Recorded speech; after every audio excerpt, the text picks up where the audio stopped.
Welcome, everybody. We're delighted to have you here. We have a terrific panel today to talk about hedge funds, private equity, and advisors managing risk without regulation.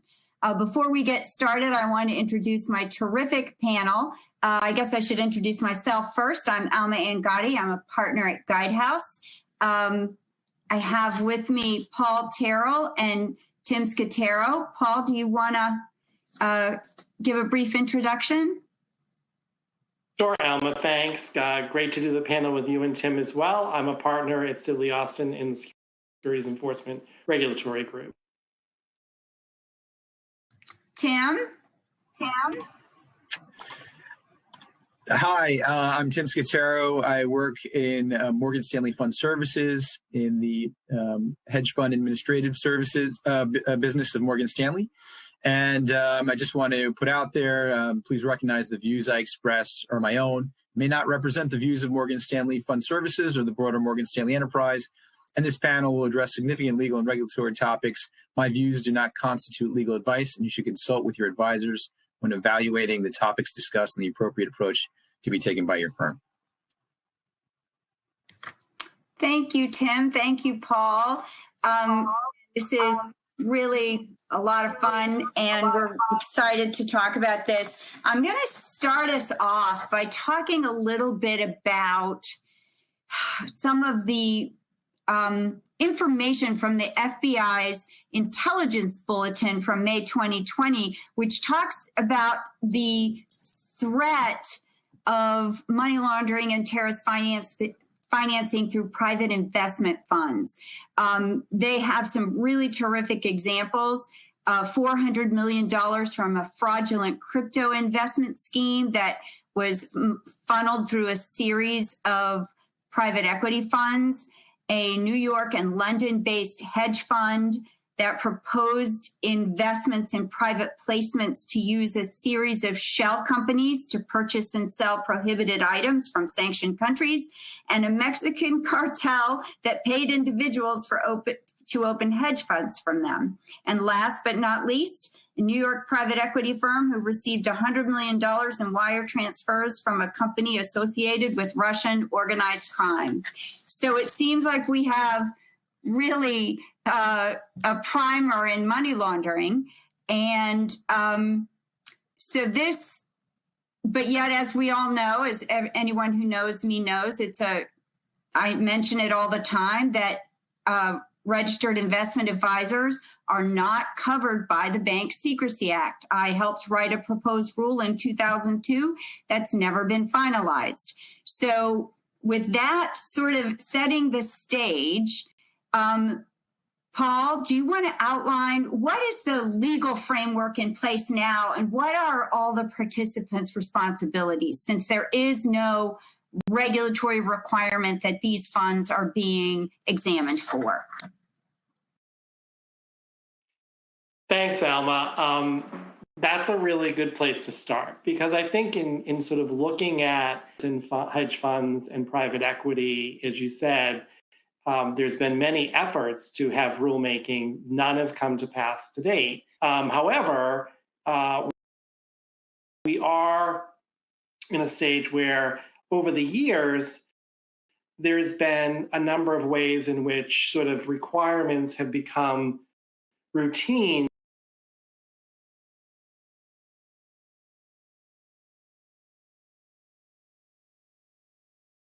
in the way in which their counterparties. So right now, there's no prescriptive rule that applies to any of them in the AML space in a way that we would be under the Act. Instead, you really have just a broad sort of money laundering statutes, which are criminal, which prove to sort of say they facilitated the money laundering. As a result, that leaves us with the way in which the street has addressed AML amongst these participants. Kind of look at it, it's more of a commercial aspect that's been driving sort of the requirements for these entities to conduct some sort of AML. For example, you see it in different ways with different countries. For instance, the Cayman Islands, which is much more aggressive these days in sort of CDD, customer due diligence pieces. You see it with administrators or other counterparties sort of advocating for representations back from the funds themselves around what I'll put in air quotes are, do you have an AML program? Are you doing due diligence or asking for due diligence?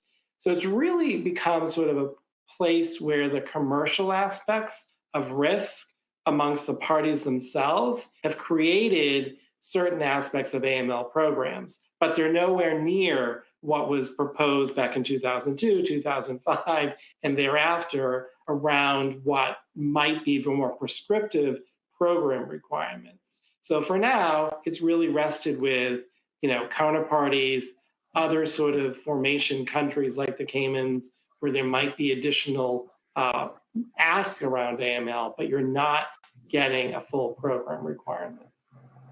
So that leads to some very interesting questions, Paul. Let's go to Tim. And Tim, as Paul said, I mean, although there are AML requirements for funds in many parts of the world, there isn't here. So what do some of the participants in the regulated and non-regulated fund space, how are they handling this? What are they actually doing? Yeah, so it's an interesting question, Alma. It boils down to an AML program, and if the administrator itself is not directly regulated, then a voluntary application of the AML rules and regulations really goes a long way here. So some of the things that an administrator might focus on to mitigate such risks would be maintaining a holding account that they may have on behalf of the funds, where they have control over it, so that as inflows come in, they have the ability to do checks and clear investor names, beneficial owners, collect due diligence, identify risks, share them with the fund, so that the fund, the advisor, can make a risk-based determination prior to that cash being moved from that holding account into trading. And so that's a critical control. Other things would be verifying the identity of the investor and owners and controllers. Obviously, you want to get those names and you want to screen them as frequently as possible. And in some institutions, they've upped the how often the names would be screened, right? So for fear that things come in overnight, things come in, status of a particular name changes, it's added to a list. It's really critical to get those names screened so that you can have your finger on the pulse of what's going on and be in a position to mitigate those risks. The last thing that I'd point out is probably source of funds. It's really important to know where the money is being funded from. Does it come from the actual investor's account, a bank account in the investor's name? If not, mitigate the third-party risk of a third-party bank account holder that would be funding a subscription on behalf of an investor. And so that kind of check is really critical. And those are the types of checks and controls that some administrators are doing in the space now to mitigate these risks. And Alma, just so I can jump in go real ahead, quick Paul. on that, I was going to say one thing about the sanctions, because that is sort of as we all know, in AML, sanctions is a part of sort of the family, but slightly different, right? It's a strict liability component for these funds and for the institutions. And so the screening part often is, as Tim alluded to, done with frequency, done robustly. Part of that piece is important. But, it is not sort of CDD as we know it, or customer due diligence. It's simply a prescriptive run in an effort to weed out from sanctioned lists. I think the other part to remember that on the sanctions piece is the source of funds, as Tim alluded to, right? Where are those funds coming from? And so that's a little more tricky. And I think that legal requirement can get you tripped up if you're getting layered sort of structures as part of the investment. So it's very important, I think, for the funds to look closely at their sanction program to really understand the breadth of what the import of that is, even though they may not have a traditional AML program in place that's sort of defined by years of programs being developed with financial institutions. That's a good point, Paul. And OFAC did bring a case several years ago for sanctioned transactions in an omnibus and intermediated account, where they said that the financial institution should have known the risk of that happening through those intermediated accounts. So that really can trip you up. And so this leads to some really good questions for the both of you. So Paul and I are old enforcement lawyers, and so we are a little bit skeptical that financial institutions, how good their programs are without somebody examining them for that and without the threat of a fine. We've seen time and time again that lots of financial institutions, even with regular examinations and very big fines, still don't seem to manage it. So how can broker-dealers and banks that are doing business with funds that aren't regulated for AML, besides, how can they be sure, and what steps can they take to make sure that that is a program that's not just on paper, that it means something? And what kind of red flags would you look for, Tim, if you were at a broker-dealer that would lead you to believe that that fund's program wasn't up to snuff? Yeah, I think it's a interesting question. From the broker-dealer side, often enough, we will see a lot of questions being asked directly for them to get to a comfort level with the types of checks that an administrator is performing. And so it's the best means they have to kind of get an understanding so that they can insulate themselves. Obviously, they're not going to recreate the work. So it becomes, how much can we actually rely on this fund and this fund's administrator? And so we'll get a deep dive, and it'll be instances where we get questionnaires, where the questionnaires are very particular and very precise, and then they'll be followed up with phone calls. So there'll be a question and answer, so that as the administrator, we have the ability to get them to a comfort level and really articulate the types of checks that we're doing. And then it really becomes down to the broker-dealer, right? It's a risk determination for the broker-dealer. Are they comfortable with what they heard? Can they come back and test? And that really is it's something that's going to be up to the broker-dealer on a case-by-case basis as they interview, interrogate, and look at administrators and the work that they're doing for funds. Yeah, I think, Alma, I would agree with Tim. I think there's sort of a tension there at times about the breadth of how comfortable one would need to get.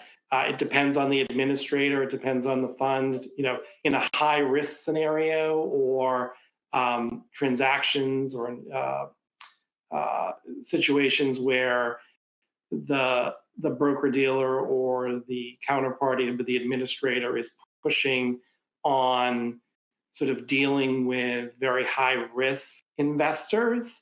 That's where you tend to see sort of the tension, because the broker-dealer, again, has very prescriptive and very robust, usually, program requirements that don't necessarily marry with the administrators on behalf of the funds themselves, despite the fact that they might be doing some risk-based analysis themselves. So I think it's really hard to, as Tim said, find the line where you're comfortable generally with the program that's being done with these administrators or third parties, and not getting spooked by a few that maybe are more troublesome from the perspective of the broker-dealers program. So auditing, if you can get there, is great with an administrator, but on a day-to-day basis, I think just making sure that the administrator really has a program that's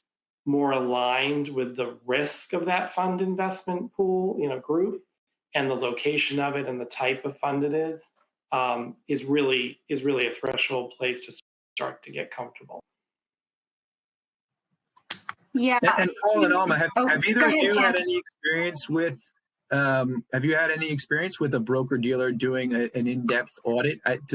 Thus far, my experience has only been questionnaires and probing on the program itself, but nothing audit related. Is that something that you have familiarity with or have seen?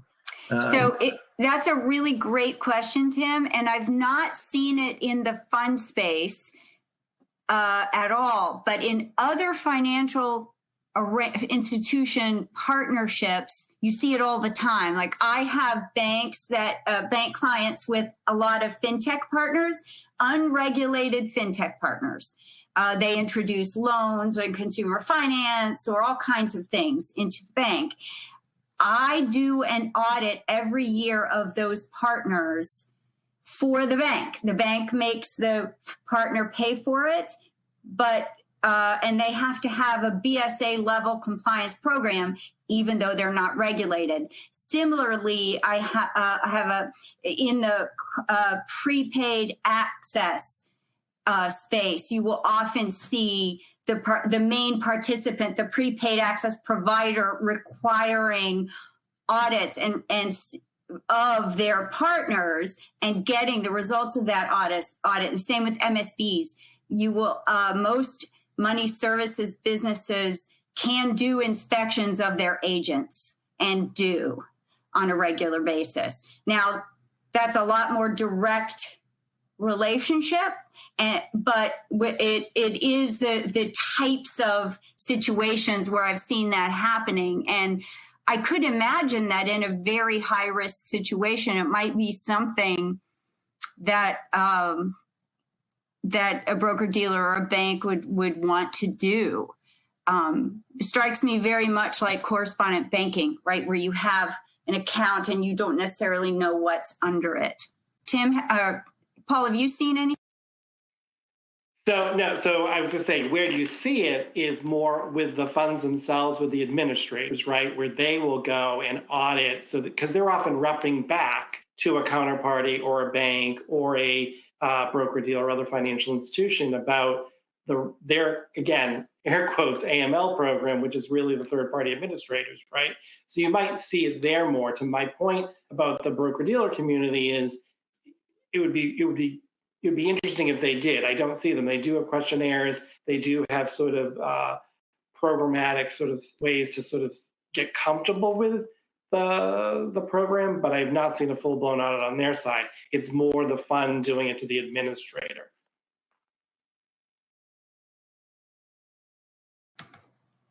Just to go back a little bit to first principles, the argument that is often made for not caring if funds and private equity and these kinds of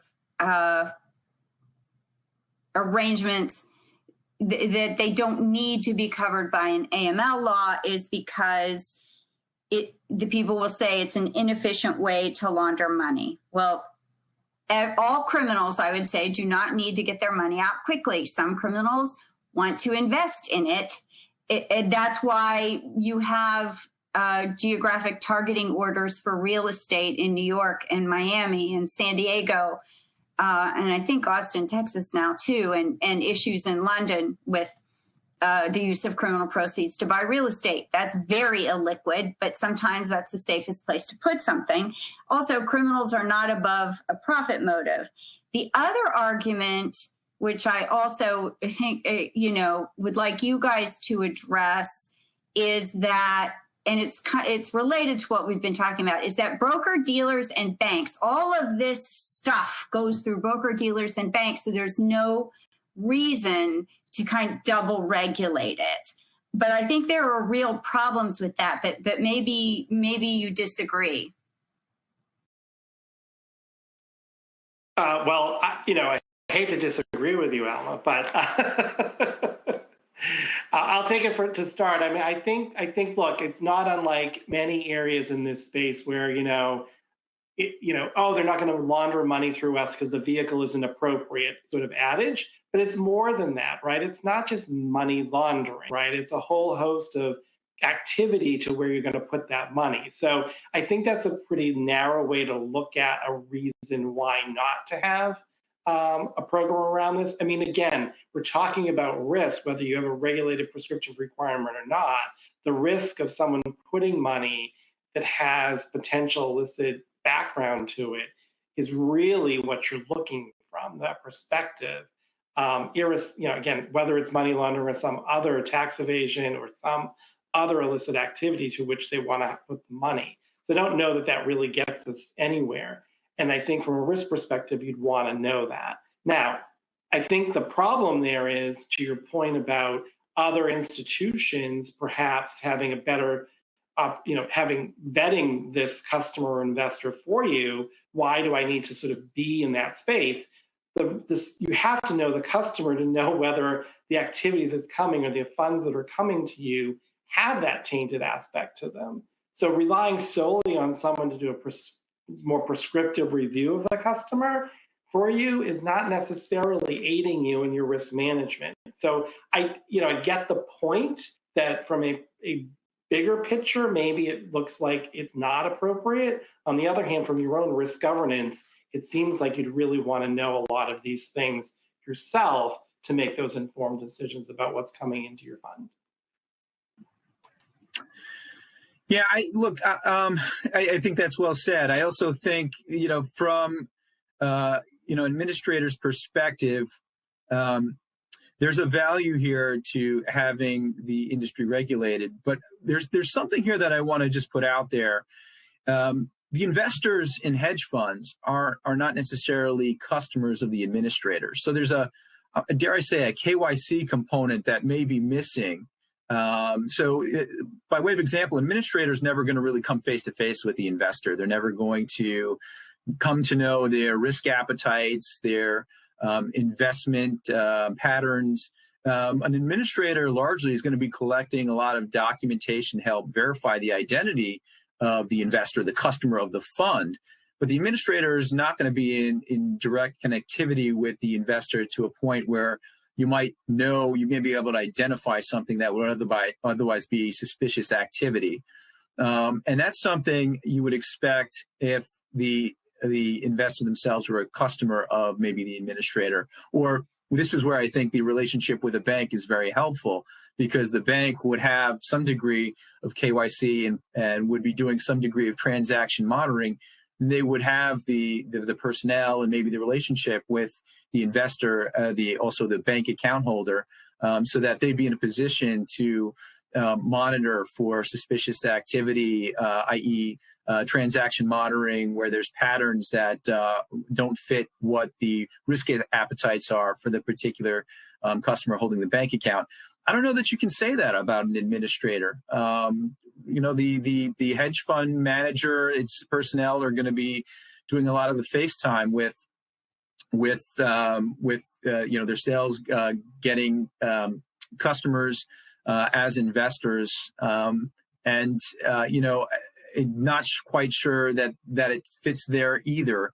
So it's an interesting question, but just to bring it back, I think it's a little bit of both. It's right. I think you're right to say that there is a degree of oversight by the bank, and there probably could be a little bit more regulation on the part of the funds and the administrator. But certainly the administrator of the funds, they're not acting on their own, right? Money has to get into the fund by way of a bank account. It's not like investors are dropping a bag of cash off and that's getting into the financial system through that hedge fund that way. More often than not, the money's being wired from inflows that are coming from regulated financial institutions and banks that would be subject to AML, KYC rules and regulations. Well, that's a very good point. And I also don't mean to suggest that everybody investing in these vehicles is a criminal, because just like in the banking and other financial systems, 99% of the people are just fine and not doing anything wrong. It's just a question of, we used to say that like bad money's like air in a balloon. And when you squeeze one end, it goes to the other. It doesn't just dissipate into the atmosphere. So as the banks tighten up as the broker-dealers tighten up. People need a place to put the proceeds of their crime. But you're right about the KYC, Tim. I think that really is the key. For example, you might have an investor and who, is the girlfriend of a sanctioned party, but the bank is going to see the money from her account going to the hedge fund. How do we know that that money didn't start from a sanctioned purpose? And that would be hard for anyone to see, but it looks like nobody might be looking. So that leads us, Paul, to the 2015 proposed rule. I think it's been proposed a couple of times since 2002. And I did see some press reports that there's a thought that Treasury Department might go ahead and finalize that, particularly in light of that FBI intelligence report. They may have to propose it again because it's been so long. I would probably not being practicing law either anymore, Tim, but it seems to me that would be prudent. But Paul, what do you think that would look like? If the next rule is based on the prior rules, what is that going to look like for registered investment advisors or however else they cover the participants in this part of the industry? Yeah, it's a great question, and it is the perennial question.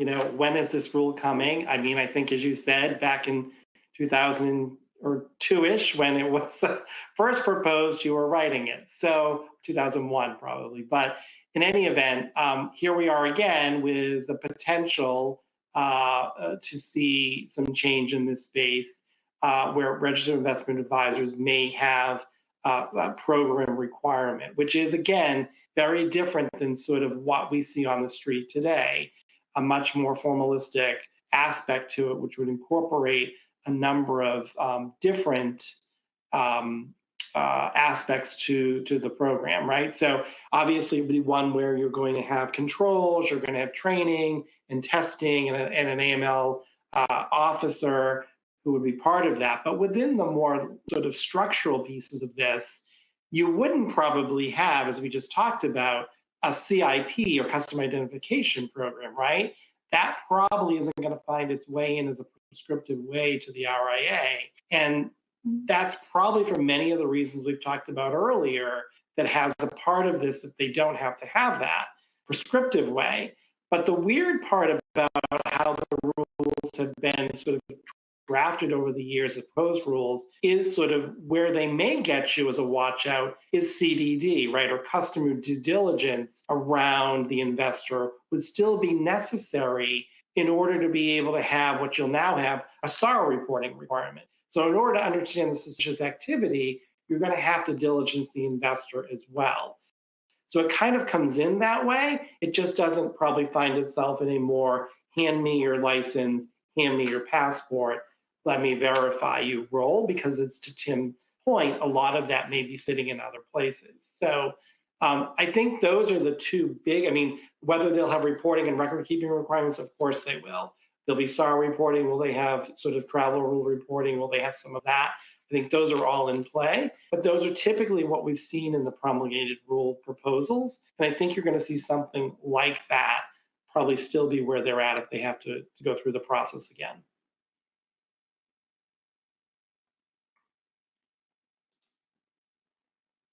Had to unmute. Thanks, Paul.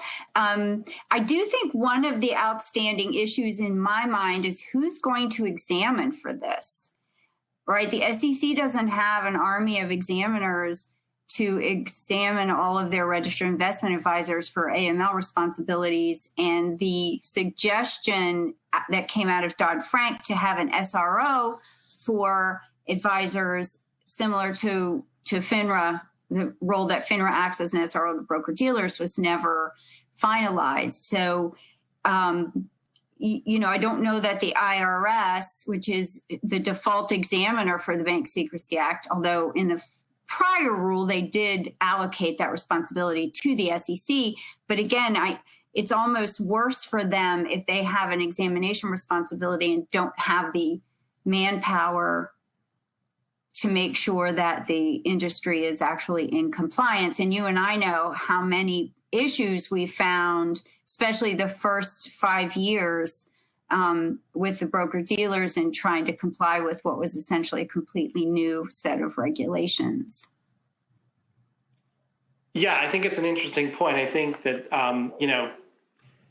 that'll be, I think in the proposed rules, I think the effort would probably be to have the commission be the one doing it. I think there'll be a period not unlike with the broker-dealer community way back, 20 years ago now, where there'll be a period of time where you'll be able to get your program in place. But remember, a lot's been learned by the regulators and what they expect from programs.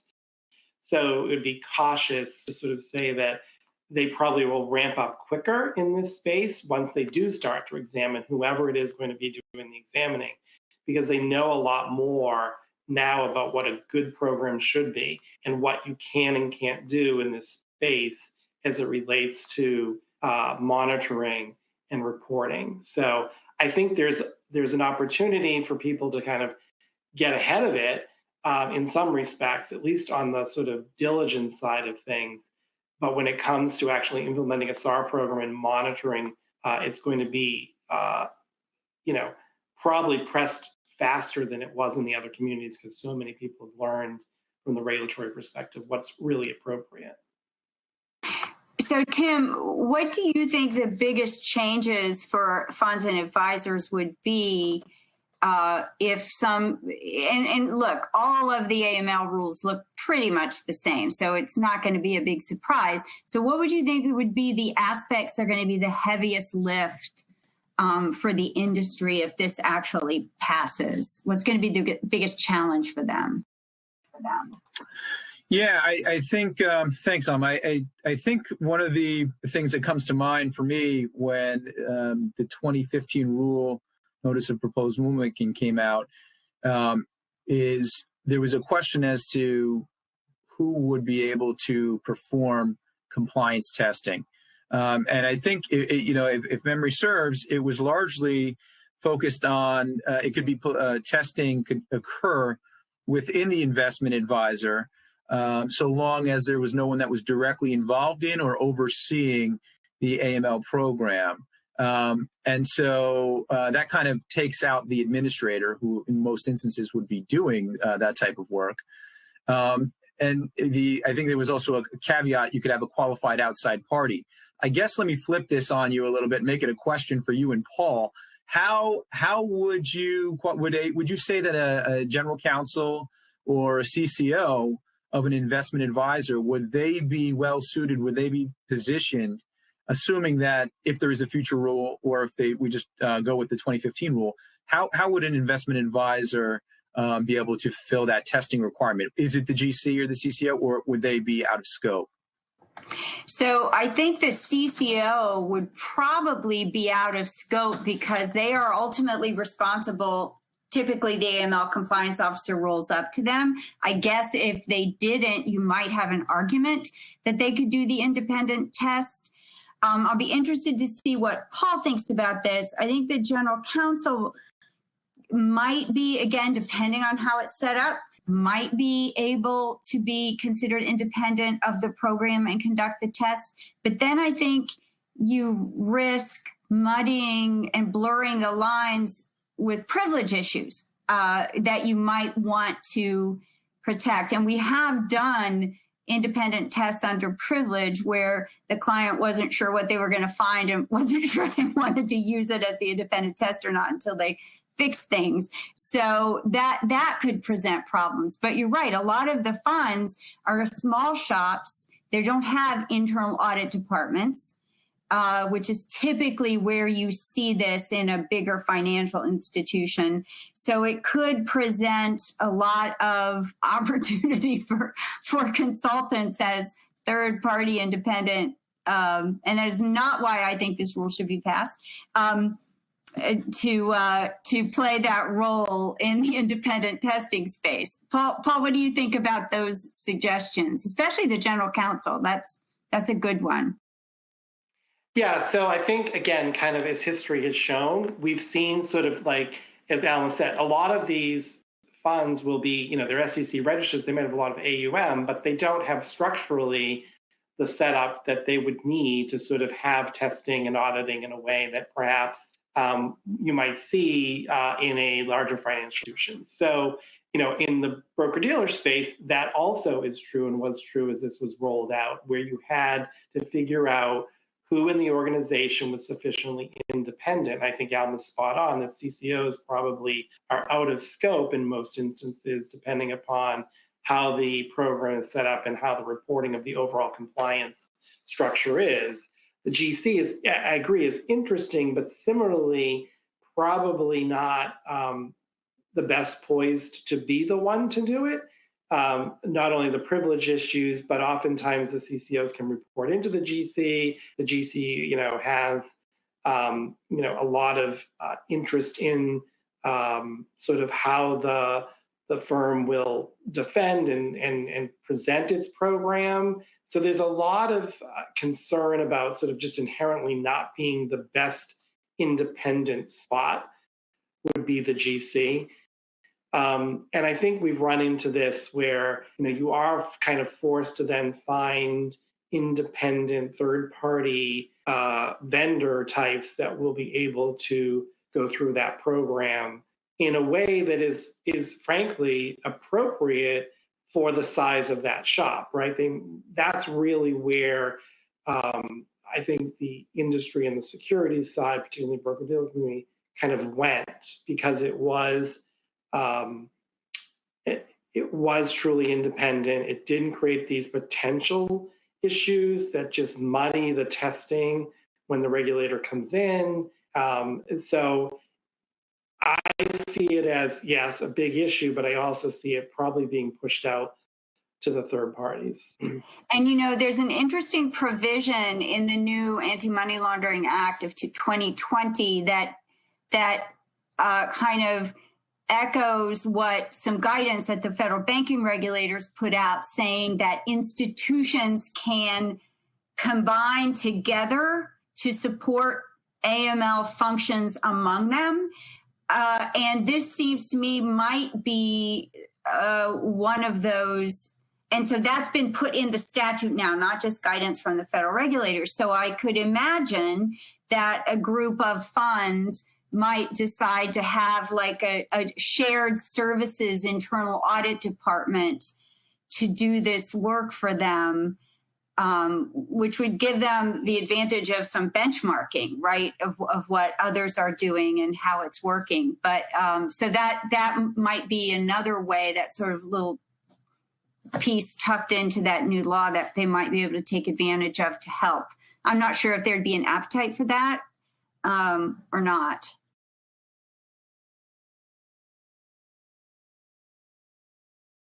Yeah, I agree with you, Alma. I don't know if the industry would have the appetite for that, although that's an interesting way of kind of getting to the point of sort of, that you make on benchmarking and otherwise. But it's like rent a FinOp, kind of too right? early to see.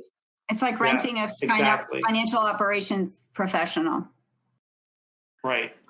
I think it's a good idea. I think a lot of advisors would certainly there would be interest in the benchmarking piece, right? Nobody wants to be out there on their own, kind of away from the herd, and so there certainly is a benefit there to that component of it, which I think is nice to to make sure that you're staying with the group. So last but not least, since we don't have any questions, I think we'll be done in 45 minutes. It won't take a whole hour since we have no audience to give us questions. But let's talk a little bit about the new Money Laundering Act. I mean, there's a lot in it. Most of it won't apply for a very long time because there's a lot that has to go behind the scenes, regs to be written, systems to be set up. But do you think there's anything in there, assuming this rule gets applied to administrators, that's going to be especially painful or helpful for them? Paul, what do you think? Yeah, so I guess I would take it maybe a step back. I think one of the big watchouts from the CTA, particularly, is the whole concept of the database and the registration of entities and beneficial ownership. And I think that's something that the funds, because of the way they're structured with LLCs, that may not be excluded from that particular provision, have sort of a new sort of view of how that may play out in time. And taking a step back, what the CTA is providing is that there'll be this certain LLCs and corporate structures or legal entities that will need to now provide beneficial ownership to FinCEN.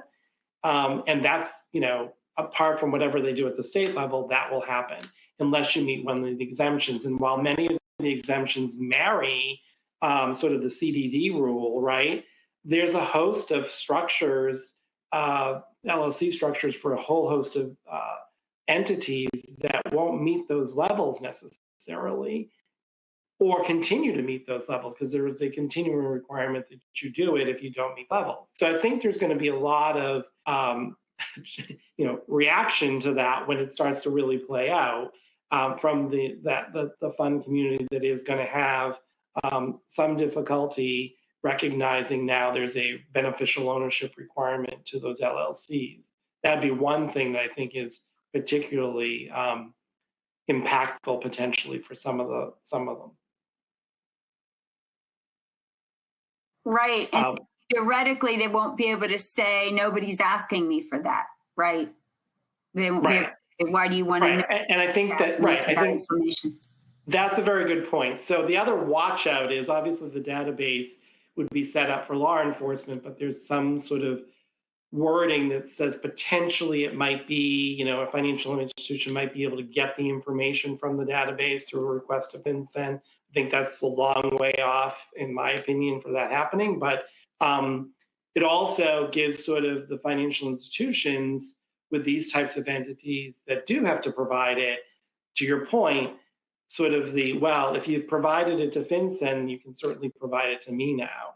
So that's going to be sort of a change in terms of the commercial aspect of some of these entities facing the institutions where they may not have had to give it to them before, didn't think that they had to go as far as they did with the information.